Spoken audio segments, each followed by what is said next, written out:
So this is going to go from 8 to 8:50. Is that the plan? Yes. Yes, that's correct. Okay, got it.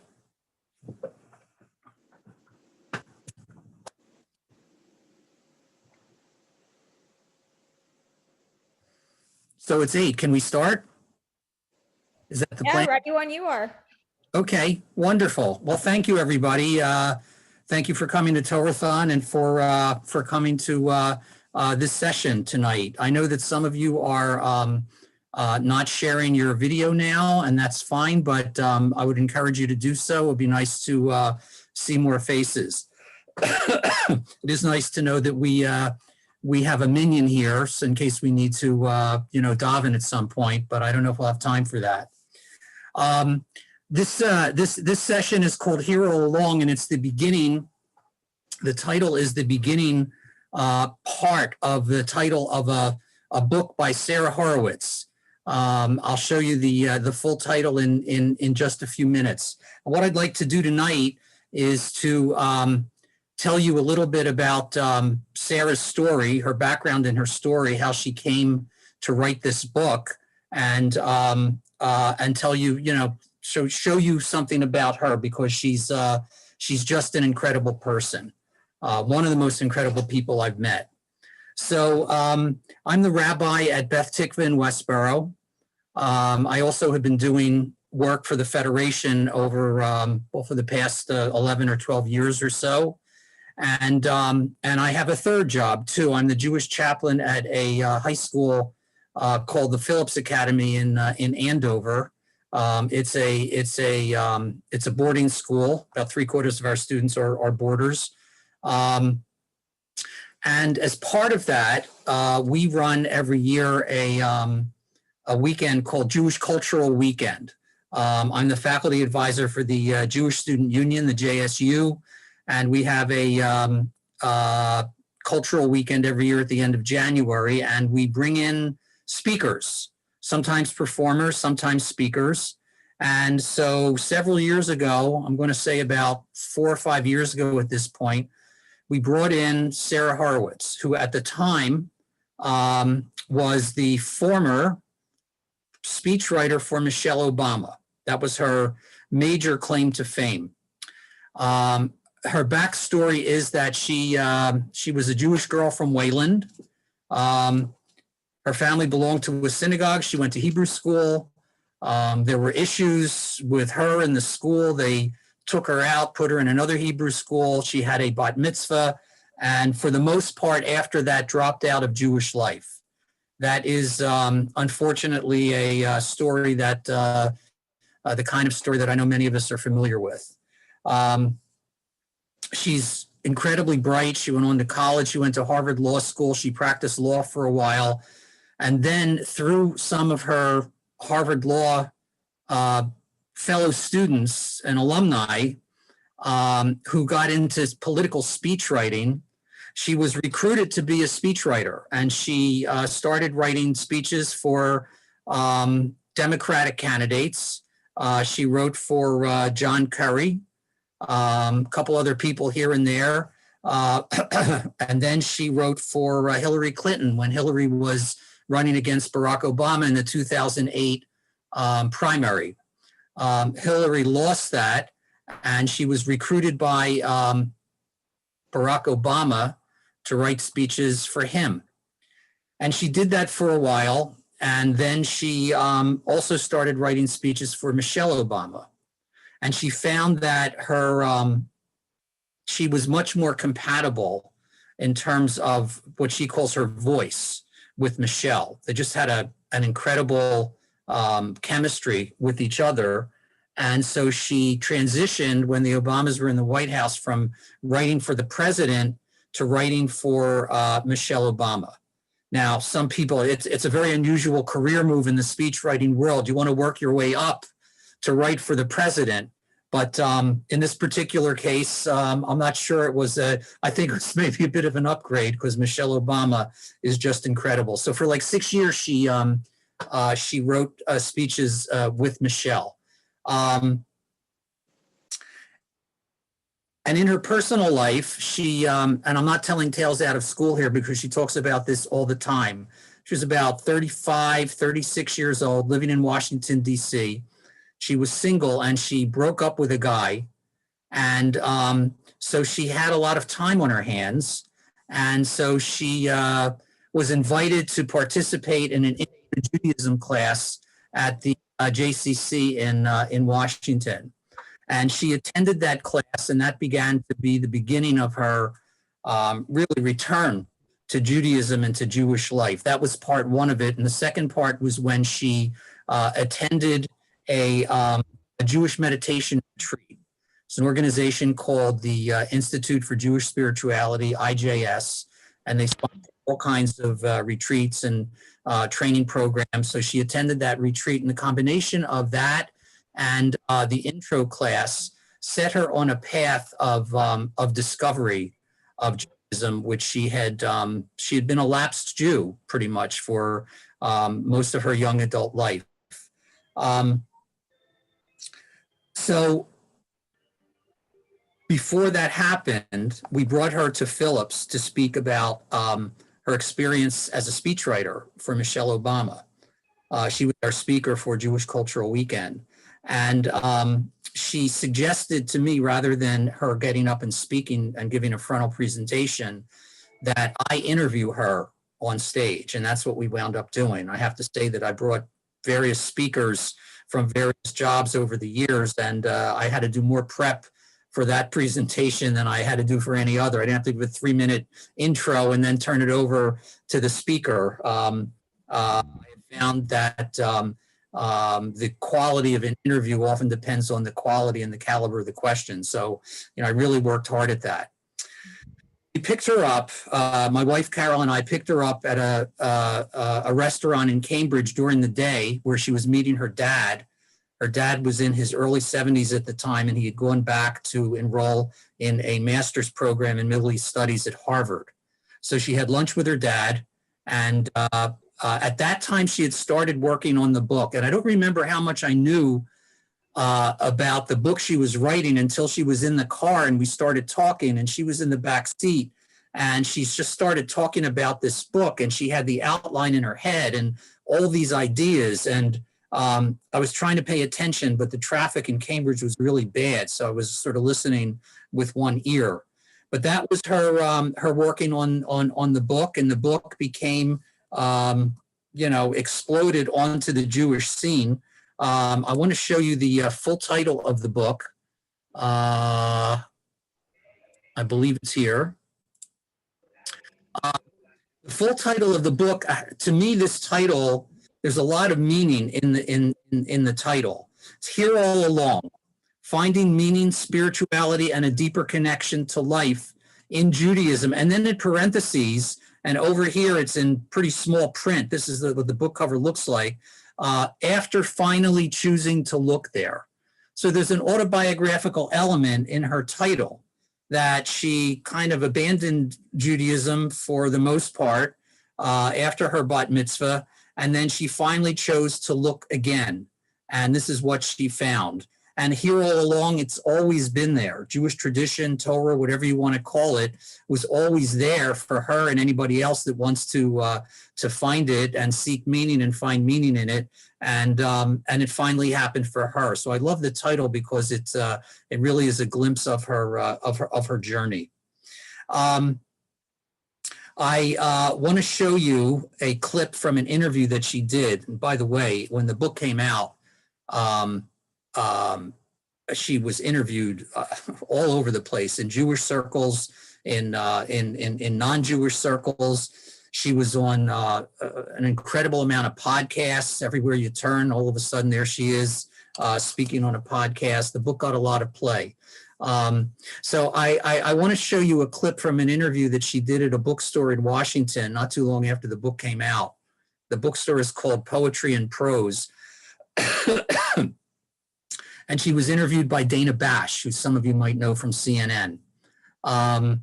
It will give you, she'll tell you more of her story, and it'll also give you a sense of the kind of person she is. One, how bright she is, and how animated and passionate she is about this subject. I think it's very important, that you should see that. So I want to check on that I've got it queued up. I do. So let me screen share it. And by the way, I should just add one other thing, that a couple of years ago, I used this book as the focus for our adult ed class at Beth Tikva. And Barry, you were in the class, right? You and Suzanne?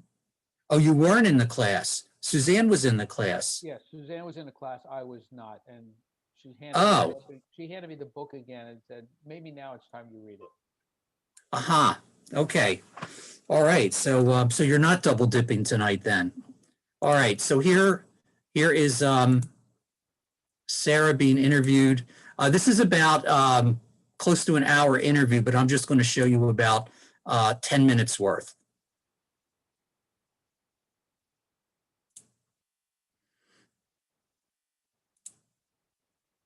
Whoa. Can you guys hear me? I may have. We are being censored. Hold on. America's news outlets no longer Hold provide on. the truth. I'm Joshua. Skip the trial.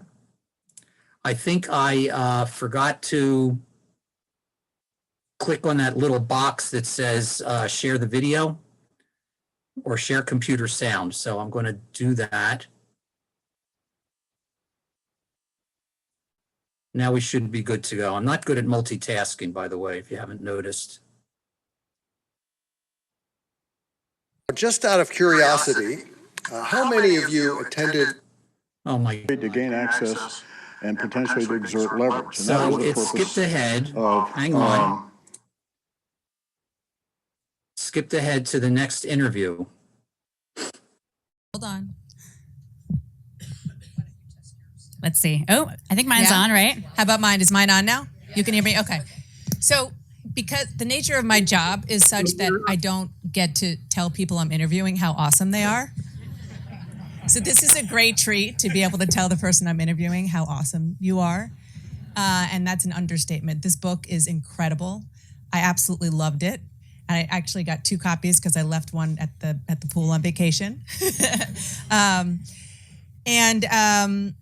There's so many reasons which we'll get into, but first we just heard a little, a reluctance to name drop. I am not reluctant, so I will tell you what the reference was to Michelle Obama's tweet just a little while ago, saying the following: Sarah Hurwitz is a brilliant writer with a big heart and a kind soul, and I'm sure At Here All Along will reflect her thoughtfulness and eloquence, which I depended on for so many years. I'm so proud of you, Sarah, for sharing your journey and your voice with the world.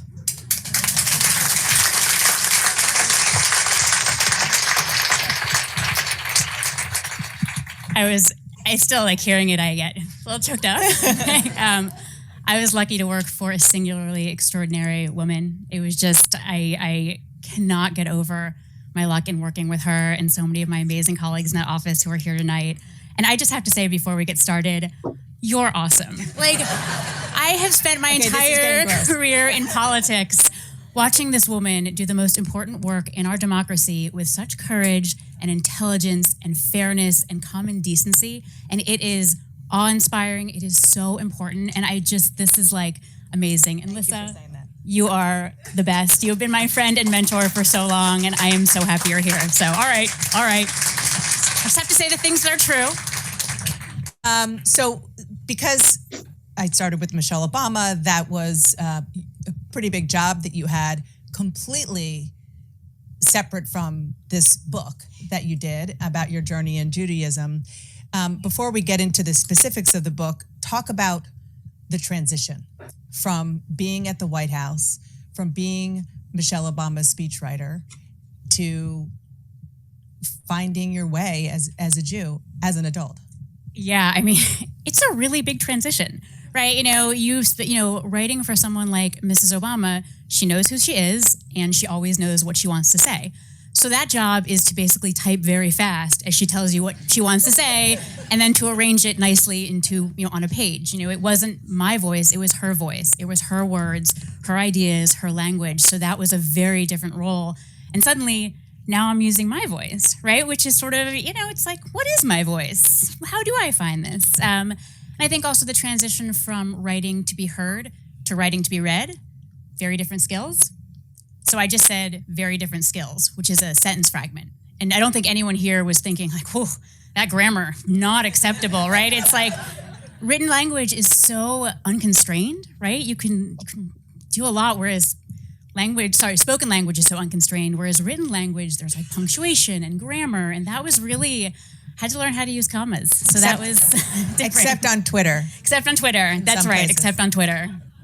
I want to start with something that you talk about at the end of your book in your conclusion, which is the question you put out in the book, which is, why bother with Judaism? And you answer yourself by saying, I wrote this book in the hope of exploring this question, in the hope of people exploring this question for themselves effectively. Yeah, and it's such an important question, right? Why bother with this? I think for a lot of us for many years, the answer was like, because of the Holocaust and Israel and don't intermarry, which is like, wait, that doesn't even really make sense. Like that can't be the answer. It can't be guilt. It can't be fear. For me, I think the answer to that question of why bother with Judaism is, number one, because of its content. I think that it offers such amazing wisdom about how to be a good person, how to live a really worthy life, and how to find profound spiritual connection. I also think, but like lots of traditions offer that, right? And I think the best answer to the why be Jewish question that I found comes from Rabbi Jonathan Sacks, great Jewish writer. And he talks about, he's asked you to imagine a library. And you're in this library and you can read any book you want. You can take any book you want. They all have wisdom about how to live a good life, how to be a good person, how to connect with God, whatever. You're reading. And then you pull one down from the shelf because you notice it actually has your family's name on the spine. It's like, whoa, my family's name is on the spine of this book. So you pull it down and you start reading it, and you eventually realize that actually each page is a generation of your family sharing with you what they think it means to be a good person and live a worthy life. And it's generation after generation after generation. And then you get to the final page and it's blank and it has your name on it.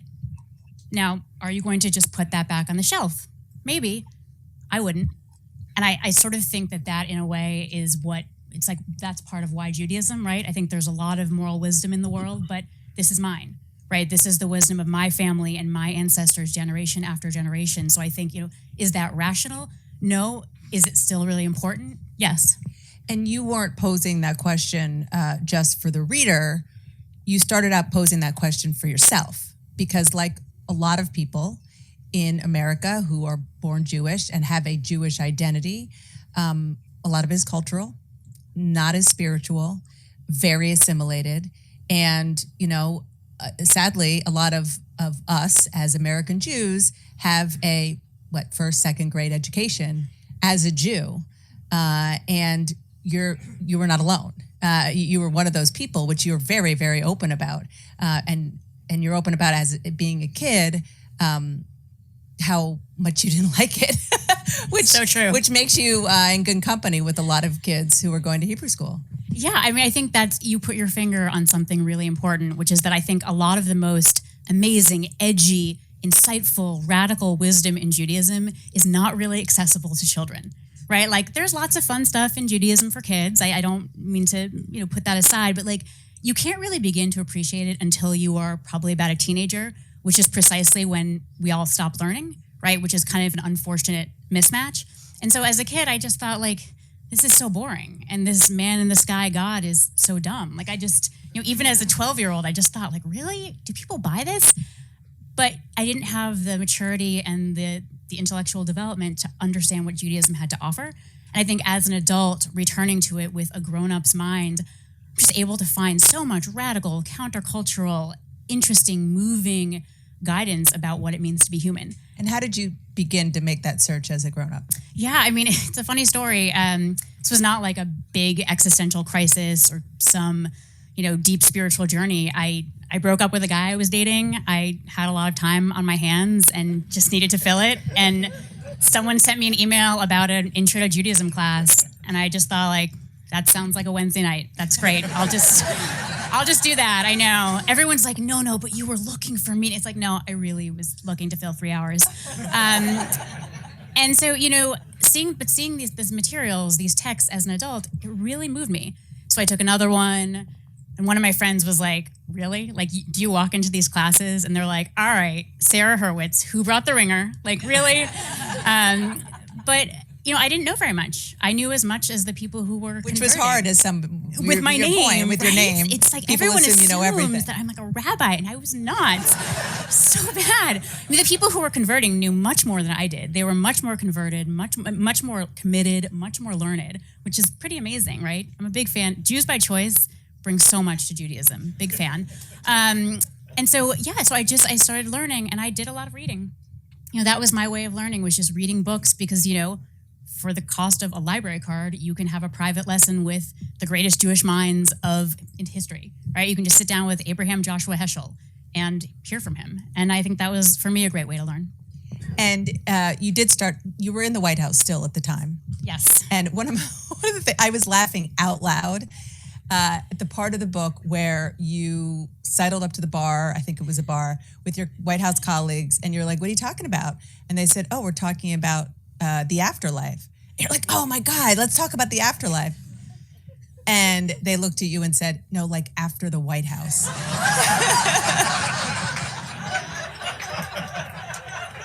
That is a See, true story. I laughed out loud. Isn't that funny? It's a true story. It was a little awkward. I was like, can we talk about God too? And they were like, what?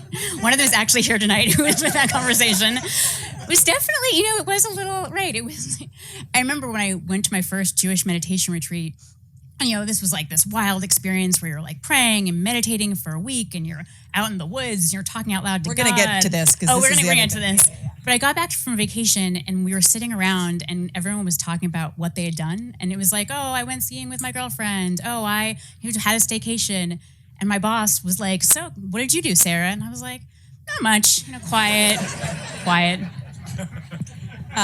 So you mentioned this. This is the other thing. I emailed you while I was reading it, going, you have to tell me more about this, because especially somebody who talks for a living and somebody who writes things for people to say out loud, it's kind of remarkable what you did, and sounds pretty awesome, which is Sarah went on a retreat where she was not allowed to speak for a week. Go. This freaks out Jews. I know. This is like And by the way, it was a Jewish retreat. It was a Jewish meditation retreat. It's a very small bunch of us who secretly, bunch of Jewish introverts. No, it was, it's a week-long meditation retreat where you're totally silent. You don't talk for a week, and you spend the day in meditation and prayer and listening to lectures by the rabbis who lead it. And, I was a little skeptical. I'm not a woo-woo kind of person. I don't want to go feel my spirit animal in the woods. Not my thing. So I was really skeptical of this, but I was blown away by it. The process of just sitting quietly and letting your mind get quieter and quieter, and doing, traditional Jewish prayers and listening to these lectures about Jewish texts, I found it really moving and really transformative. And it was, my first retreat was the first time I had any felt sense of the divine, right? Which, I hate the word God, just too man in the sky for me, too small, but however you think of the thing that whatever it is you connect to, that was, I think, the first time I had a sense of that. And it was really very powerful. So, in case you're wondering, you're probably not, but Dana Bash is a member of the tribe, very much so. And at some point in the interview, she talks about her mother, who at one point was a Hebrew school teacher. So she was a good person to do that interview. I meant to alert you to the reference to Jonathan Sacks, who is mentioned several times in her book. Rabbi Sacks, as many of you know, we lost him just last Shabbat. And he was one of the truly great teachers of Torah and public intellectuals in the Jewish world and elsewhere. I love the story about the afterlife. They're talking about the afterlife. I like to tell that story, and I realized I was giving that up by showing you that clip, but it's better coming from her. And I also like and very much identify with what she said at the very end of the clip that I showed you of the difficulty that she has with the word God. I'm right there. I have an issue with that too. It's a very small word, as she said, and it's got a lot of baggage attached to it. As Dana Bash pointed out, she raises the question, why bother? It's part of her introduction is called Why Bother with Judaism? And her conclusion is called, again, Why Bother with Judaism? And that's the question she's raising, and it's a fundamental question. In our adult ed program at Beth Tikva, we took up the question, why be Jewish, for a few years. It's a question that at one time was not a question, you just were. You were born into it, or you chose to be part of it, and that was it. But today, that question of why is a major question, and it's why we lose so many people. The theme of choosing is also very important in the book. It's in her title.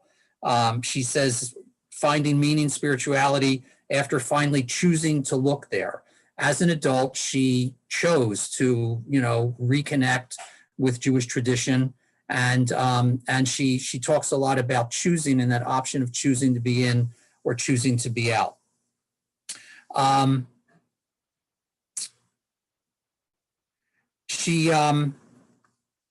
couple other things that I just want to mention that are in the book, and then I'll open it up to some questions and discussion. One of the things that's incredible to me is the scope of the book. I mean, she really did a deep dive. Once she was reintroduced to Jewish tradition through that adult ed class and through the retreat that she went on. That was the first of several that she's been on, by the way. She read, somewhere she talks about it, like a couple of hundred books on Judaism, Jewish tradition, history, theology, whatever. And she talked to an incredible number of rabbis and academics around the country. I mean, she was a relative newbie to this Jewish world. I've been doing it a long time. I get the sense that her contact list of important Jews is much more extensive than mine. How she had access to all these people, I don't know, but she quotes, contemporary rabbis and scholars across the board. And one of the things that she says is that she wanted to write the book that she wished was available to her when she began this process. There are a good number of books. They would fill up many shelves on introduction to Judaism from various perspectives. But she wanted something that was like a cut above, that was deeper and broader. And so she set out to write a book that for fellow seekers, future seekers like herself, that would be available to them. Some of you may know that I and some of the other rabbis in central Massachusetts get together every couple of years, Rabbi Feldman, Rabbi Cohen, Rabbi Gervitz in Westboro, and we offer a community introduction to Judaism class. And there are several texts that we've used for this class that are essentially intro to Judaism books. I will insist that this book be part of our curriculum in the future because it's just so far and above what most of the other books are. So I want to get back to this theme of choosing and just read a couple of excerpts that she has. This is from the conclusion.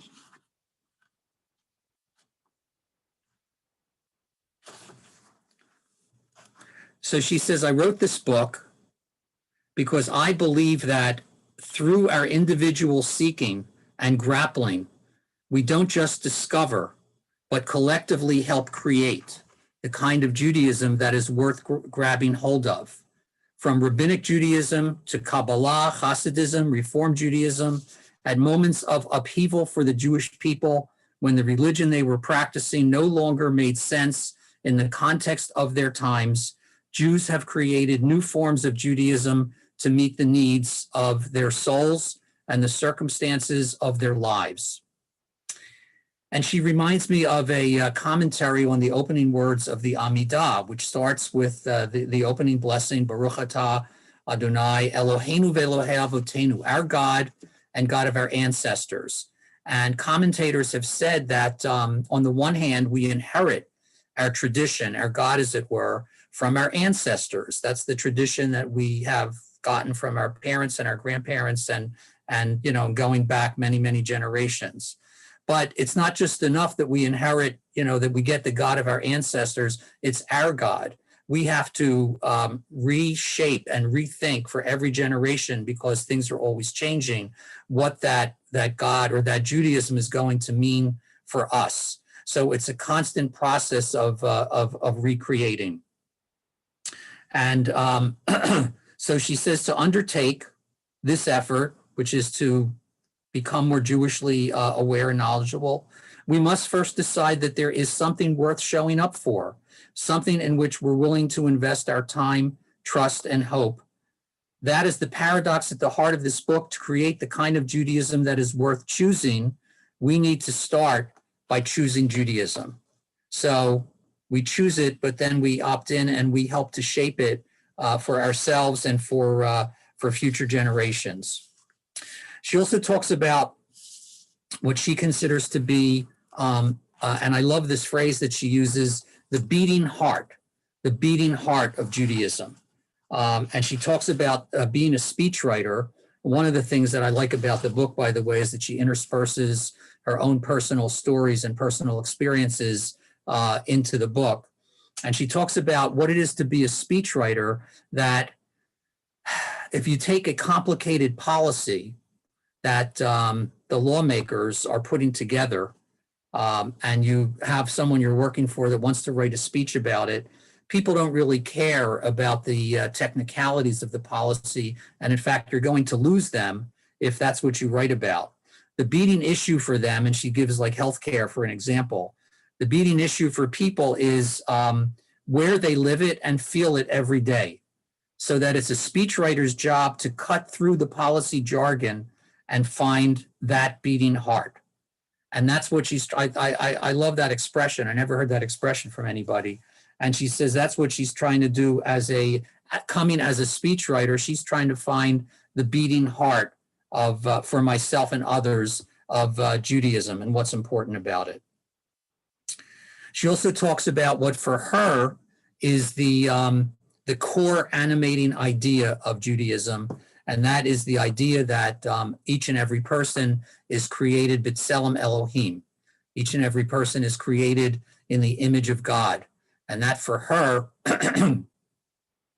is at the core of everything else that we do. There are many different rabbinic traditions about what's the most important part of Judaism. The non-Jew goes to Shammai and Hillel and says, tell me the essence of Judaism while I'm standing on one foot, and so on. So for her, that standing on one foot is that we are, each and every one is created b'tselem Elohim. And she quotes Rabbi Yitz Greenberg, who's a modern Orthodox rabbi, great scholar, who talks about, related to this idea of b'tselem Elohim, the three inalienable dignities that are implicit in this notion of b'tselem Elohim. One is that we are each of infinite worth. No one is expendable. We cannot quantify the value of any human life. Two, we are all fundamentally equal. No human being is any more important than any other human being. And three, we are each totally unique. There is no one else like us, and no one is interchangeable with anybody else. So for Greenberg, that's his core. He's interpreting that core idea. And it's reminiscent to me of a famous and oft-quoted Mishnah, a rabbinic text from the tractate called Sanhedrin. It's chapter 4, Mishnah 5, which is a warning to a witness in a capital case. The testimony of that witness could determine the life or the death of the person who's on trial in a capital case. And the text goes on to say that in the Torah, in the creation story, everything is created in the plural, the first 5 days, except on the sixth day when only one man and one woman were created. Not a lot of people were created. All the fish were created, the birds, the animals, but only one human being, a man and a woman, depending on which creation story you're talking about, whether they were created simultaneously or Adam came first and then Eve came. But in any event, it all goes back to only one first couple. And that is to teach that anyone who saves a life, it is as if he or she had saved an entire world. The equivalent being one life is an entire world. And later on in that same Mishnah, it talks about that when human beings make coins, each and every coin comes out, it's identical. But when God makes human beings in the creative process, each and every person is unique and irreplaceable because nobody else is like that person. Even identical twins are different from each other. So that Mishnah incorporates this idea of B'Tselem Elohim. And I guess lastly, for now, I'll say that she says something else that's very interesting. She said that learning about Judaism for her was the second hardest intellectual challenge she ever faced. By the way, it's not college, not going to Harvard Law or anything like that. Learning about Judaism was the second hardest intellectual challenge. What was the first? Writing about Judaism, writing this book. And to my mind, she met that challenge. She really did an incredible job. She's got chapters on God, on prayer, on history, on the life cycle. She's got a cute title for the life cycle chapter, which is the last chapter of the book before the conclusion. Life cycle rituals, and then in parentheses, well, mainly just death. She spends a lot of time talking about the rituals and the practices having to do with death and dying. Chapter on Shabbat, which I learned, as much as I think I know something about Shabbat, she has references to several non-Jewish books or books by non-Jewish authors about the Jewish Sabbath and the whole concept of the Sabbath in Jewish and beyond Jewish practice. It's a wonderful chapter.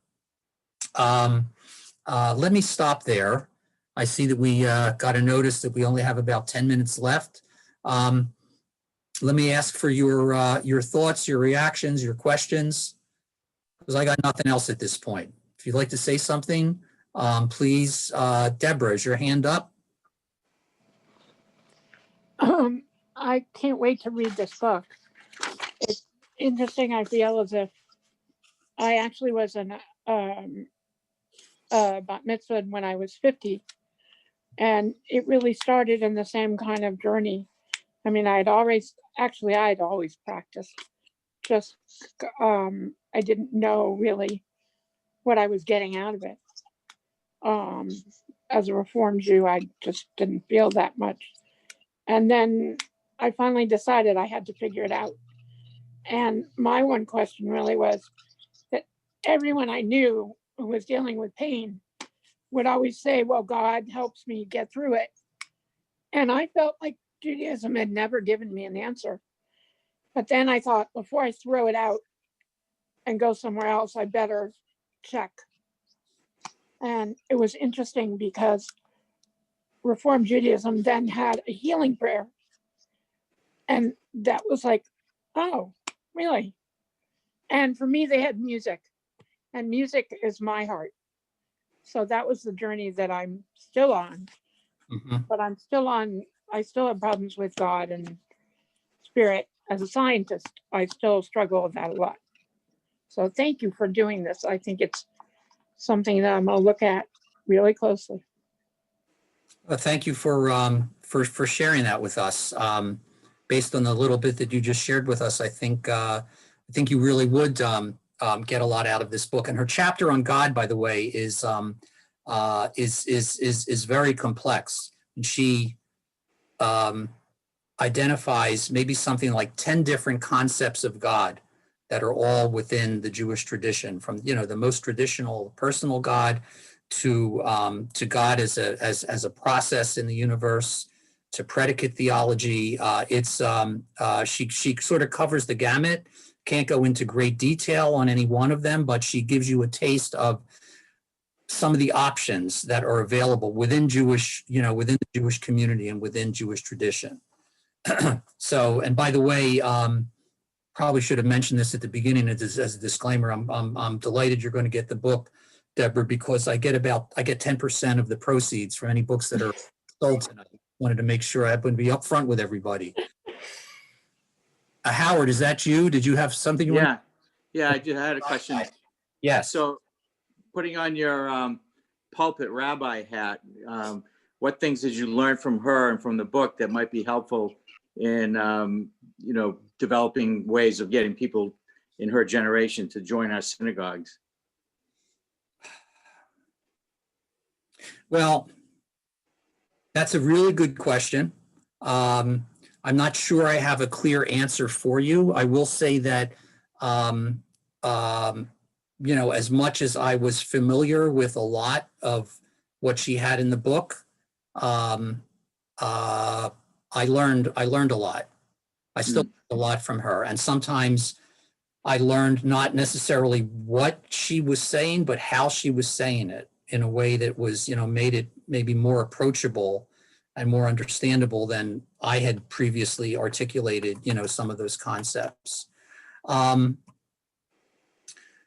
That's a really good question, Howard. I really don't know that I have the answer. It's one of our great challenges is to find ways to, as a community, to attract younger people who, many of whom, look, Sarah's story when she was younger is familiar to all of us. Absolutely.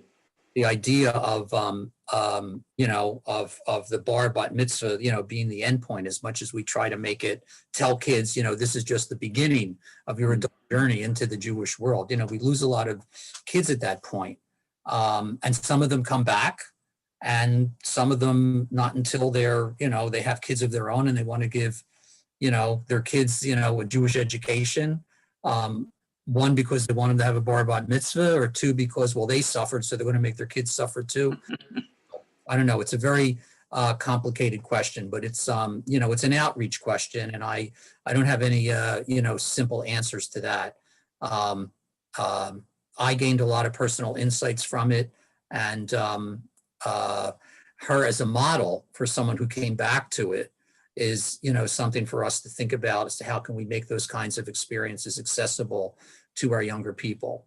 Many of them discover it at college, at Hillel, and for some we have to wait until they're a little older. Mitch? Thank you. Thank you, Michael.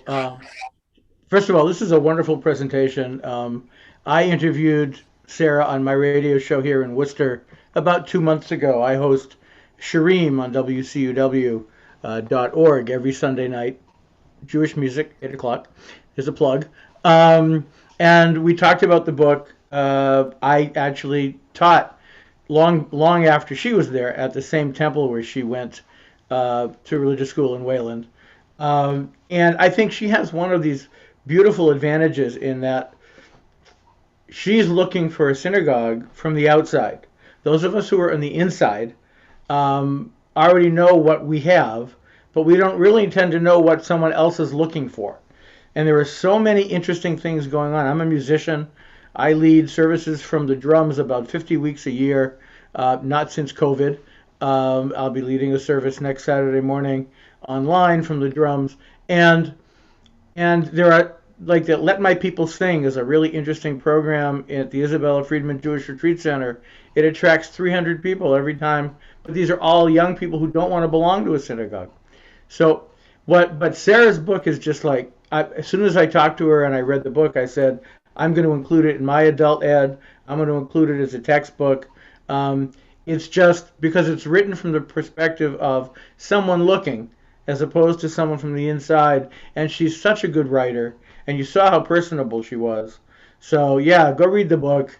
Pick up the phone and call her. She'll talk to you. But thank you for this, Michael. Thanks, Mitch.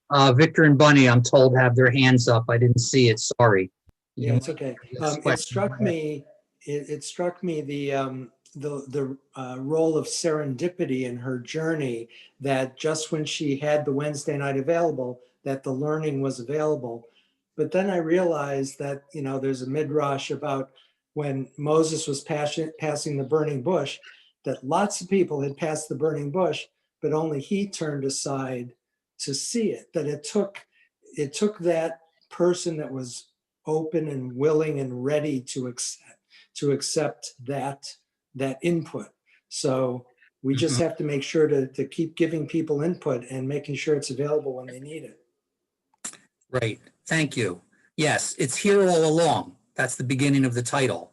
You know, it's here for anybody that wants to, you know, that wants to avail themselves of it.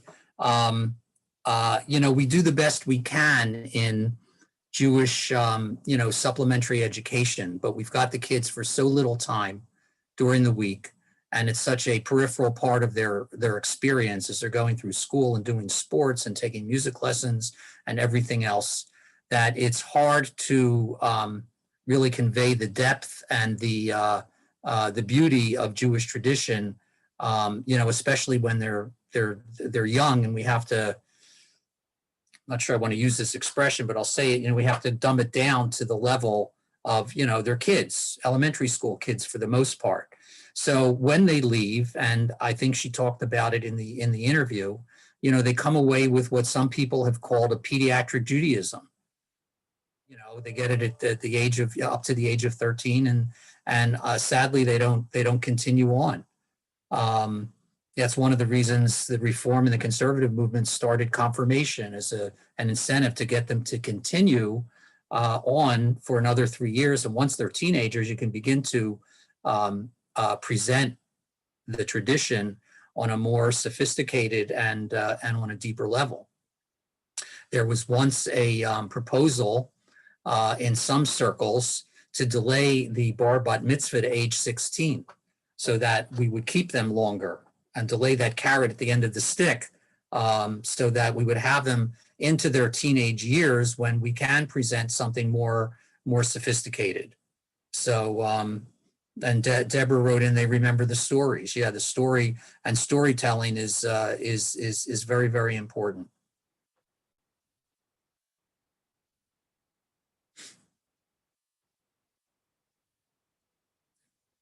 Anybody else?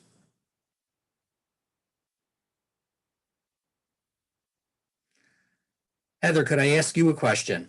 Since you are you're working at Clark Hillel. Yeah, of course. Yeah. Does any of this you know, resonate with you, working with young people? Totally. Yeah, I was actually just thinking that something that, you know, I keep noticing is that everyone is looking for something else at Hillel, and you really just need to meet people where they are and try to kind of feed their individual interests. And usually that comes from one-on-one conversations and, you know, making each individual feel important and like they're really a valued member of the community, which is the truth. They are. You just have to, you know, really put in the effort to communicate that. So I think definitely this is a book I'd be interested in picking up and, you know, trying to see what specifically lures people to Judaism who may not have had, you know, the background that, you know, other people, you know, who are more familiar with Judaism might have coming into a place like Hillel. Yeah, thank you. And as you're speaking, I'm looking at you, and then right next to you on my screen is David Coyne, who was the Hillel director at Clark for many years. I hope you two have met. If not, David, meet Heather. Nice to meet you, David. So David, any thoughts on this, on reaching young people, which kind of gets to Howard's question? So first, I can identify with it so much. I was, you know, bar mitzvah and confirmation, and the first time I remember hearing that the Kiddush was more than one line, I was 30 years old, right? Because the synagogue, the Reform synagogue I belonged to, one line, let's drink. I used to joke that I was only Jewish on my parents' side of the family. And so I strongly identified, and I think that actually turned out to be a valuable set of experiences to bring into the work at Hillel, because so many students also had this distance from, that's my grandparents' tradition, or that's my parents' tradition. It's, you know, I loved school and I hated Hebrew school. It was like, you couldn't keep me away from school. and you couldn't get me drag me to religious school because it was such a horrible experience. And, it was memorizing nonsense syllables. In public school, I'm learning Spanish. It's a language and I understand it and I'm learning to translate. And in Hebrew school, I'm learning to repeat nonsense syllables so I can go do a ceremony in front of a bunch of people I don't know. So, but Hillel's great and does great work. And I'm sure Heather will do wonderful work with the IAC. She's got a great partner in Jeff. So that's terrific. Right. Yeah, we certainly have our challenges. I see that we're going to be closed out in about 40 seconds. There are no panaceas to this. There's day school. Day school is great. It's not a panacea. Certainly Israel experiences. Summer camps are all opportunities which help to turn kids on. And we just have to keep working at it. But, again, I thank you all for being here. Thank you, Michael. Sharing. And if you're not familiar with the book, if it's not clear, I highly recommend it. Thank you very much. Appreciate Thank it. you, Reverend. Very Thank you good. so much. Thank you, Michael. That was great. Nice to see you, David. Michael Sharp is already on the ball, wanting to go to room 4. Well, let me reassign rooms here a second. Reb, Dinner, Regina, Jones. And just